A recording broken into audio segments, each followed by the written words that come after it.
ଏହା ଏକ ସୁନ୍ଦର ଗାଁର କଥା। ସେହି ଗାଁରେ କାଳିଆ ନାମକ ଜଣେ ପରିଶ୍ରମୀ କୃଷକ ରହୁଥିଲା।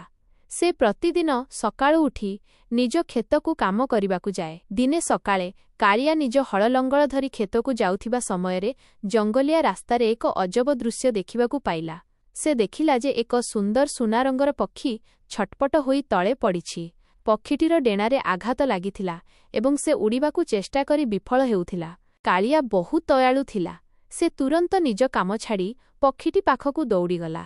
ସେ ପକ୍ଷୀଟିକୁ ହାତରେ ଉଠାଇ ନେଇ ତାକୁ ପାଣି ପିଆଇଲା ଏବଂ ତାର ଡେଣାରେ କିଛି ବନୌଷଧି ଲଗାଇ ପଟି ବାନ୍ଧିଦେଲା। ଯାଦୁକରୀ ରହସ୍ୟ। ପକ୍ଷୀଟି ସୁସ୍ଥ ଅନୁଭବ କଲା। ଏକ ଆଶ୍ଚର୍ଯ୍ୟଜନକ ଘଟଣା ଘଟିଲା।